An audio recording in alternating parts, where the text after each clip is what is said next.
అందరికీ నమస్తే అండి. పాస్టర్ ప్రవీణ్ గారు మార్చి 24వ తారీఖున మరణించడం అయితే జరిగింది.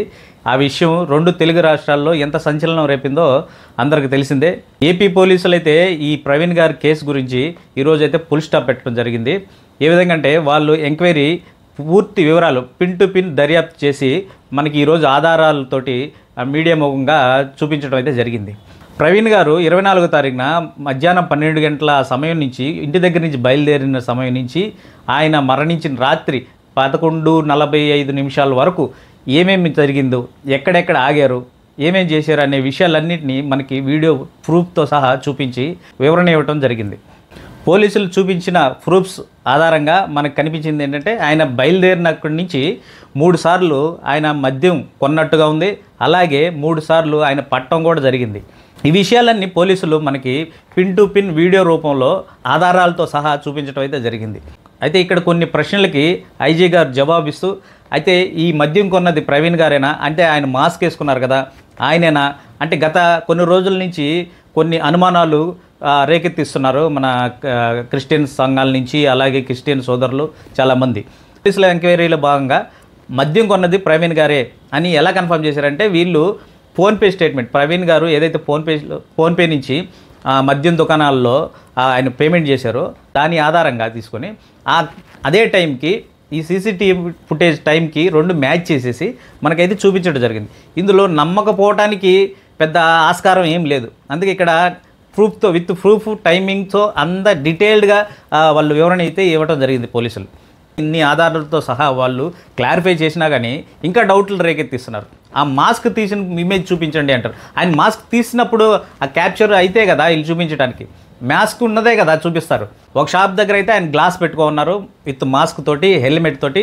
ఇంకో షాప్ దగ్గర ఆయన గ్లాస్ తీసేసి ఇక్కడ హ్యాంగ్ చేసుకున్నారు. త్రూఅవుట్ జర్నీలో ఈయన వేసుకున్న బట్టలు కానీ ఇలాంటి ఆధారాలు మ్యాచ్ చేసుకొని వాళ్ళ ఫ్యామిలీతో కూడా కన్ఫర్మ్ చేసుకున్న తర్వాతనే వీళ్ళు కన్ఫర్మ్ చేసుకొని మీడియా ముఖంగా తెలియజేయడం జరిగిందని చెప్పేసి ఐజీ గారు చెప్పడం జరిగింది.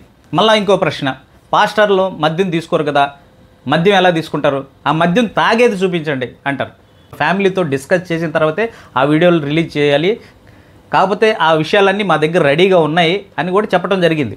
అసలు పాస్టర్ ప్రవీణ్ గారు హైదరాబాద్ నుంచి రాజమండ్రికి ఎందుకు ఆ బైక్ మీద రావాల్సి వచ్చింది అనే విషయాల గురించి కూడా వివరణ ఇచ్చారు.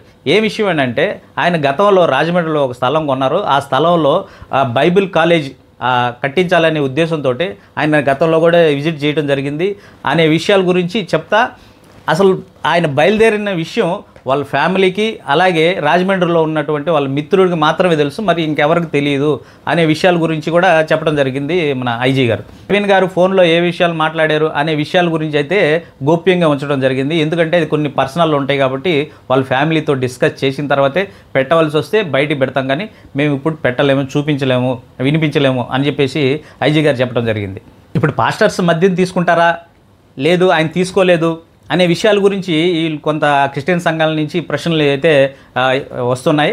ఆ విషయాల గురించి ఐజీ గారు ఏం చెప్పారంటే మార్చిలో రాజమండ్రిలో విజిట్ చేయడం జరిగింది. అదే సందర్భంలో 2 సార్లు ఆయన మద్యం రాజమండ్రిలో కూడా మద్యం సేవించడం కూడా జరిగిందని చెప్పేసి వీడియో రూపంగా మా దగ్గర ఉన్నాయి, కానీ ఇప్పుడు మేము చూపించలేము, కొన్ని పర్సనల్ అది అని చెప్పేసి కూడా ఐజీ గారు చెప్పడం జరిగింది.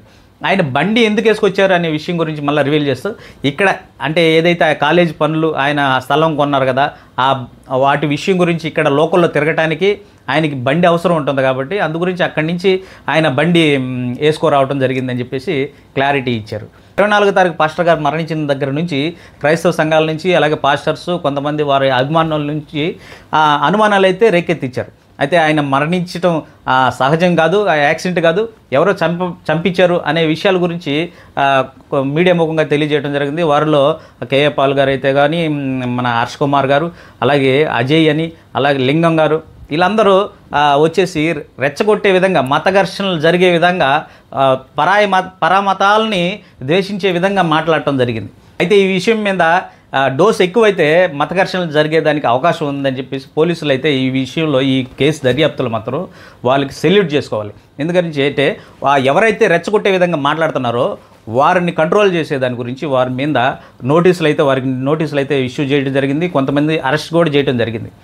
ఆడు అలా చేయబట్టే ఇప్పుడు కొంత ప్రశాంతంగా ఉంది రాష్ట్రం. లేదంటే రాష్ట్రంలో మత ఘర్షణ జరిగేదానికి అవకాశం ఉండేది. ఫైనల్గా పాస్టర్ ప్రవీణ్ గారు మద్యం సేవించి బండి నడపడం ద్వారానే ఆయన మరణించడం జరిగింది. యాక్సిడెంటల్గా ఆయన స్కిడ్ అయిపోయేసి పడిన సందర్భంలో ఎక్కడో గుద్దుకొని మరణించడం జరిగింది అని చెప్పేసి కంక్లూజన్ అయితే ఇవ్వడం జరిగింది. పోస్ట్ మార్టం రిపోర్ట్ ఏదైతే పోస్ట్ మార్టం రిపోర్ట్ ఆధారంగానే, అలాగే ఫారెక్స్ రిపోర్ట్ ఆధారంగా వీరు దాన్ని కంక్లూడ్ చేయడం జరిగింది. ఇదే విషయాన్ని గురించి మళ్ళా రెచ్చగొట్టే విధంగా అలాగే డిబేట్లు, పోస్టులు సోషల్ మీడియాలో చేయొద్దని చెప్పేసి హెచ్చరించడం జరిగింది. ఇలాగ చేస్తే కఠినమైన చర్యలు తీసుకుంటామని చెప్పేసి ఐజీ గారు అందరికీ హెచ్చరించడం జరిగింది.